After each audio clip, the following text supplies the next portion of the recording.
कार्यालय में। आज चूंकि संडे था,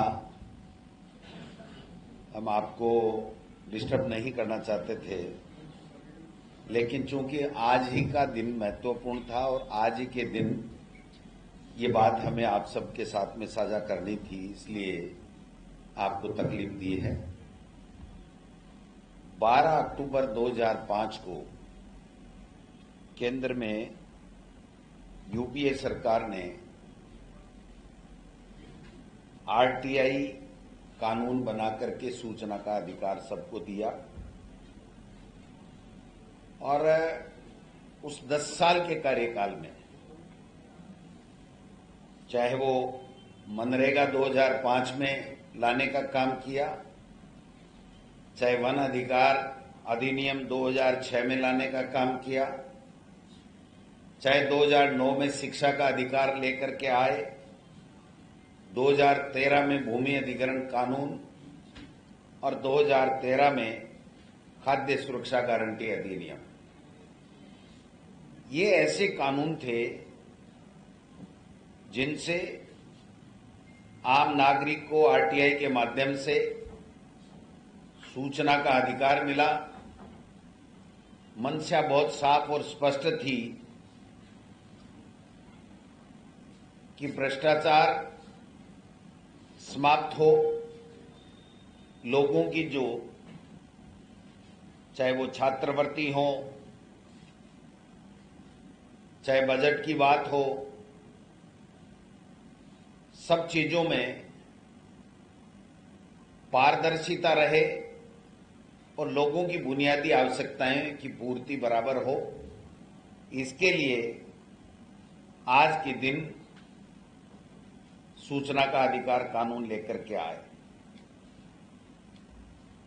सार्वजनिक प्राधिकरणों के पास मौजूदा जो जानकारी है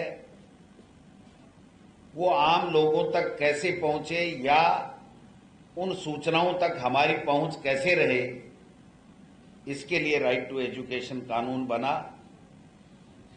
समय पे राशन, समय पे किए गए कार्य का भुगतान, बकाया पेंशनें इत्यादि अनेकों जो समस्याएं थी उसकी समाधान के लिए ये कानून बहुत महत्वपूर्ण साबित हुआ। लेकिन जो चिंता का विषय है वो ये है कि ये राइट टू इंफॉर्मेशन का कानून जिस उद्देश्य के साथ में लाया गया था, यूं ही एनडीए गवर्नमेंट बनी 2014 में और उसके ऊपर हमले होने चालू हो गए और आरटीआई कानून को कमजोर करने की दिशा में कार्य चालू हो गए। पारदर्शिता और लोकतांत्रिक ढांचे को आघात पहुंचाने के उद्देश्य से 2019 में ये जो कानून है, इसमें जो आयुक्तालय बना हुआ है उसका 5 साल का कार्यकाल था। उनकी सेवा शर्तें निश्चित थी। 2019 में इस कानून में संशोधन करके और इसको कमजोर करने के लिए केंद्र सरकार के हाथ में इन बातों को दे दिया गया कि उनका कार्यकाल और सेवा शर्तों में वो संशोधन कर सकते हैं। मैं समझता हूं कि इसी प्रकार से 2023 में डिजिटल पर्सनल डेटा प्रोटेक्शन अधिनियम, निजी जानकारी नहीं दी जा सकती, ये संशोधन 2023 में किया गया और इसकी आड़ में वो जानकारियां जो हमारे लिए भ्रष्टाचार रोकने के लिए या आम व्यक्ति के लिए आवश्यक थी उनको छिपाया जाने लगा। ये भी यहां पर यूपीए सरकार के कानून को कमजोर करने के लिए एनडीए सरकार ने करने का काम किया। पहले जनहित में कोई भी जानकारी हो वो उजागर होनी चाहिए, और यहां पर निजी जानकारी की बात करके और संशोधन करने के बाद में उसको कमजोर कर दिया गया। देश के प्रधानमंत्री की डिग्री आप देख सकते हैं कि एक तरीके से सार्वजनिक है, किसी की भी डिग्री वेबसाइट पे उपलब्ध होनी चाहिए, लेकिन देश के प्रधानमंत्री की डिग्री इस कानून के संशोधन की आड़ में इन्होंने मना करने का काम किया। महत्वपूर्ण जानकारी, चाहे वो एमपी लेड की बात हो, मनरेगा की फर्जी मस्ट्रोल की बात हो, फर्जी लाभार्थी की बात हो, एसपस राजनीतिक फंडिंग की बात हो, तमाम जानकारियां नहीं उजागर करनी पड़े, इसलिए इस कानून में 2023 में संशोधन कर दिया गया। केंद्रीय और राज्य सूचना आयोग पर हमले किए गए। जब हमारी यूपी की सरकार थी तो सभी पद भरे हुए थे, लेकिन एनडीए की सरकार आने के बाद में 11 पद स्वीकृत हैं केंद्रीय सूचना आयोग में, केवल 2 पे काम हो रहे हैं, और सितंबर से तो मुख्य सूचना आयुक्त का पद भी खाली पड़ा है, उसके ऊपर भी काम नहीं हो रहे हैं। माननीय उच्चतम न्यायालय में विभिन्न लोगों के द्वारा याचिकाएं दी गई।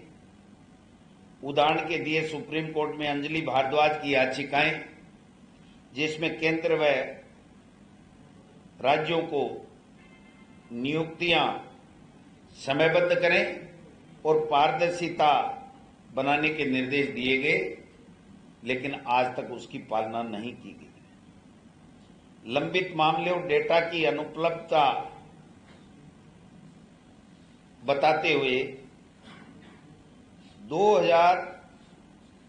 जून 2024 में 29 आयोगों में लंबित प्रकरण, अपील आदि 4,05,000 अपीलें हैं। 2019 की तुलना में ये दोगुनी है। इसी प्रकार नवंबर 2024 में केंद्रीय सूचना आयोग में 23,000 से ज्यादा अपीलें लंबित है। नए पदों पे नियुक्तियां की जा रही हैं, न उन प्रकरणों को सुना जा रहा है, न सुप्रीम कोर्ट के निर्देशों की पालना हो रही है,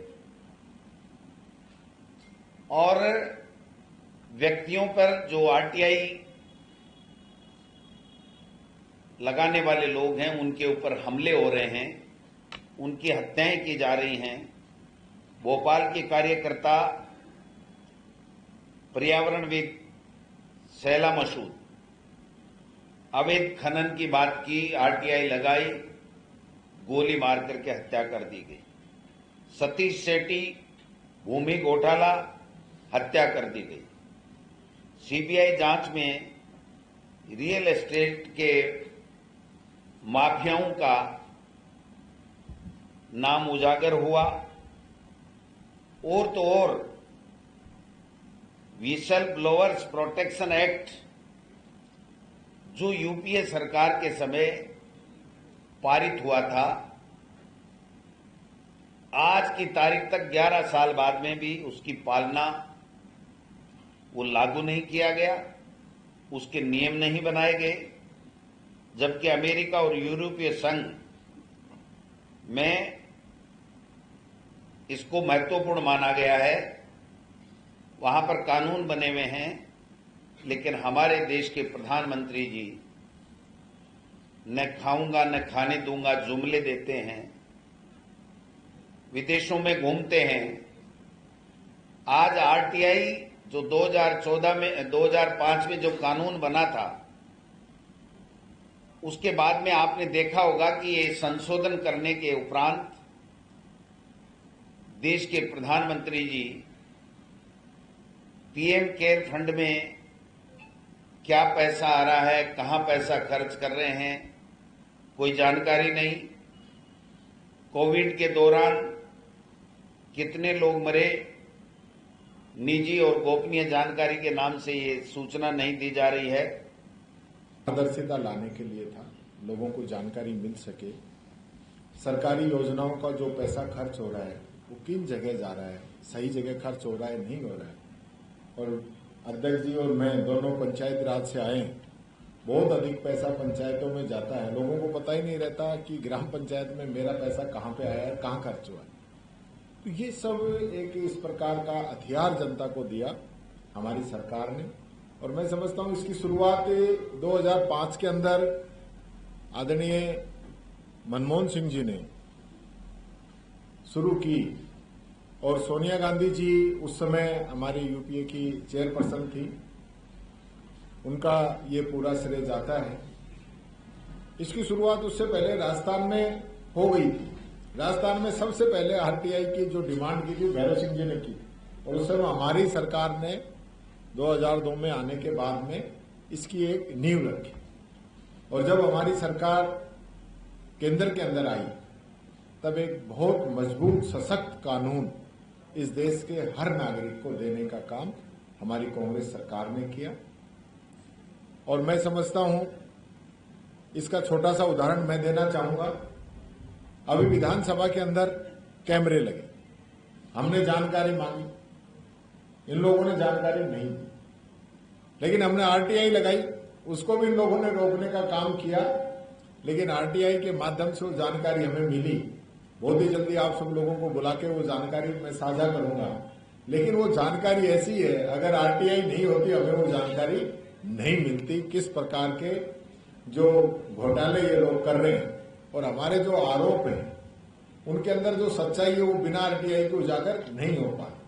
तो ये एक हथियार जब आप ये समझ सकते हो हम जैसे लोगों को मिला है, तो आम पब्लिक के लिए तो कितना मजबूत हथियार है। इसको कमजोर करने की साजिश केंद्र सरकार कर रही है। सबसे पहला तो पीएम केयर फंड है, अध्यक्ष जी ने जैसे बताया कि पीएम केयर फंड में कहां से पैसा आएगा, कहां जाएगा, ये नहीं बताया जाएगा। क्यों भाई, जनता का पैसा है, देश का पैसा है, पता लगना चाहिए।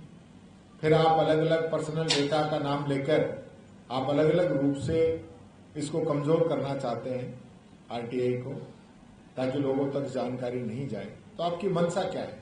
आप तो बहुत पारदर्शिता की बात करते हैं ना कि भ्रष्टाचार खत्म करेंगे, तो भ्रष्टाचार कैसे खत्म करोगे जब आप आरटीआई लगाने में ही आपको दिक्कत है। हमारी सरकार ने तो ये प्रावधान किया कि बीपीएल व्यक्ति भी आरटीआई लगा सकता है, उससे पैसे भी नहीं लिए जाएंगे, ये प्रावधान इसके अंदर है।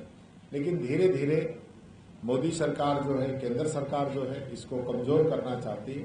वो कमजोर नहीं होना चाहिए। अगर हम स्वस्थ लोकतंत्र देना चाहते हैं तो जनता को और अधिकार हमको देने चाहिए।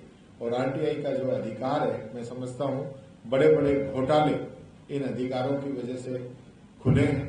बड़े बड़े काम जो है इस आरटीआई की वजह से सही भी हुए हैं कि लोग आरटीआई लगा के हमारा पता लग जाएगा कि हमने क्या किया। तो ये जो डर जो पैदा हुआ है, इससे बड़े बड़े घोटाले खुले हैं। वो बहुत ही महत्वपूर्ण कदम हमारी कांग्रेस सरकार का रहा है। और यहाँ ऐतिहासिक रूप से RTI, RTE, MNREGA, right to food जैसे कानून इस देश के अंदर हम लोगों ने बनाए, इसका फायदा आज पूरे देश को मिल रहा है। यही बात कहना चाहूंगा। मेरा मीडिया के माध्यम से सरकार से निवेदन है, केंद्र सरकार से, कि आरटीआई को मजबूत करें, इसको कमजोर नहीं करें, लोगों को अधिकार दें ताकि पारदर्शिता बने। मेरे को भी सांप ने डसा, तो मैंने तो वहां भी कहा था कि भाई ये विधानसभा का पटल होता तो मैं पक्का पूछता कौन सांप है, किसने डसा है। पर चूंकि वो गरिमामयी प्रोग्राम था तो मैं उस सांप का नाम नहीं जानना चाह रहा था। लेकिन ये सांप सीढ़ी का खेल आप समझ रहे हो, बीजेपी में कौन किसको डस रहा है। वहां एक बात और आई कि हवाई नेता बनाए जा रहे हैं जिनकी वजह से लोकतांत्रिक मूल्यों का ह्रास हो रहा है, खत्म हो रहे हैं। राजस्थान की ये परंपरा नहीं रही। यहाँ हमेशा जो है पक्ष विपक्ष, हमेशा जो ऐसे मुद्दे थे जिन पे सबको एकजुट होना चाहिए था, जब चिरंजीवी योजना लॉन्च हुई और पेंशन योजना लॉन्च हुई और 5 करोड़ रुपए एमएलए